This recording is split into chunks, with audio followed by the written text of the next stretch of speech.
नमस्कार दोस्तों, मैं राजकुमार सरोज एक बार फिर आप सभी का स्वागत है क्राइम की खबरों में। दोस्तों, क्राइम की खबर में आज आपके लिए एक ऐसी स्टोरी लेकर आए हैं जिन स्टोरी को आप सुनेंगे तो आप ये भी सोचेंगे कि स्टोरी में जो मेन कहानी है वो एक प्रेमी और प्रेमिका की है, लेकिन प्रेमी और प्रेमिका की स्टोरी में क्या ट्विस्ट होने वाला है ये आपको इस वीडियो में हम आज बताएंगे। इस ट्विस्ट से आप ये समझेंगे कि अजब और गजब के लोग हो चुके हैं, जब गजब तरीके से लोग प्यार भी कर रहे हैं। हम बताएंगे कि समाज में जिस तरीके से लोग मोहब्बत और प्यार का एक अच्छा नाम देते हैं, प्यार करने का एक नाम देते हैं और उसको अंत तक लोग शादी विवाह करते हैं और अपने जीवन को व्यतीत करते हैं, लेकिन शादी विवाह के पहले जो प्यार का जो एक कहा जाए उम्र का जो असर होता है, हम उसकी कहानी आपके सामने कहेंगे। क्या लोग प्यार में कभी कभी अपनी हवस को पूरा करने के लिए प्यार कर लेते हैं, या फिर वो अंतिम क्षण तक जाने के लिए, या ये कह लिया जाए कि अपनी प्रेमिका को पूरी जीवन व्यतीत करने के लिए प्यार करते हैं। ये कहानी आज इस वीडियो को देख करके आप समझेंगे। दोस्तों, उत्तर प्रदेश के ललितपुर की कहानी हम आपके लिए लेकर आए हैं। इसी ललितपुर ज़िले का एक थाना है, नराहट थाना है, गांव का नाम है बनयाना। बनयाना गांव का रहने वाला एक युवक राजस्थान जाता है, अपने उन सपनों को लेके जाता है जो सपने उसको घर से मिले रहते हैं। उन इच्छाओं को पूर्ण करने के लिए राजस्थान जाता है जो माँ बाप के सपने रहते हैं। उन सपनों को पूर्ण करने के लिए जाता है कि मैं वहाँ से पैसे कमा करके अपने परिवार को दूंगा और परिवार के लोग अपने जीवन को एक अच्छे खुशनुमा ज़िंदगी जी सकेंगे। लेकिन क्या ये सपने को वो भूल जाता है या फिर याद रखता है, ये भी देखेंगे। दोस्तों, इसी बनियाना गांव का रहने वाला युवक राजस्थान जब जाता है तो राजस्थान में कम एजुकेशन के खातिर कह लिया जाए कि वो एक रोज़गार के लिए भटकता है। काफ़ी दिनों तक रोज़गार के लिए भटकता है। अंततः में उसे एक रोज़गार मिल जाता है। वह रोज़गार होता है मज़दूरी का, जो मज़दूरी का काम उसे मिल जाता है। मज़दूरी का काम वो करते उसी जगह, उसी गांव के रहने वाली युवती सौजना, एक गांव है, उसी गांव की एक युवती रहती है, वो भी उसी जगह मज़दूरी करती रहती है और दोनों का प्यार हो जाता है।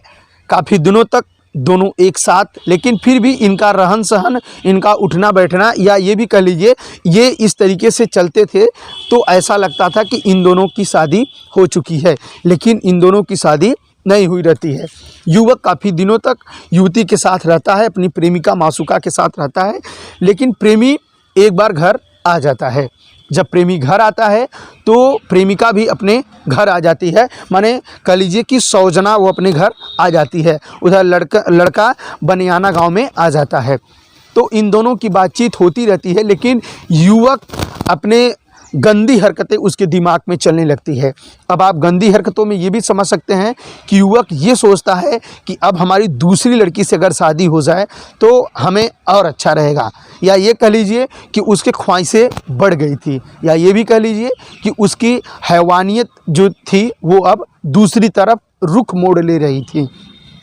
वह हैवानियत भरी ज़िंदगी की तरफ मुड़ने लगा और अंततः में मुड़ते मुड़ते वो अपनी प्रेमिका और मासूका से कहता है कि अब मैं आपसे शादी नहीं कर सकूंगा।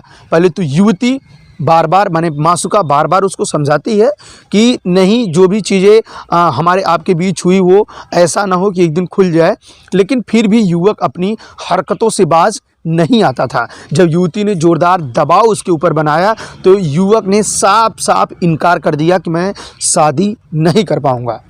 युवती अपने इन सब बातों को सोच करके थक गई थी। मानसिक प्रताड़ना कह लीजिए वो युवती चली गई थी कि मेरी ज़िंदगी एक प्रकार से कहा जाए कि अब धीरे धीरे उल्टे दिशा में चल रही है, क्योंकि मेरे द्वारा लिया गया जो फैसला था वो कहीं ना कहीं गलत साबित हो गया।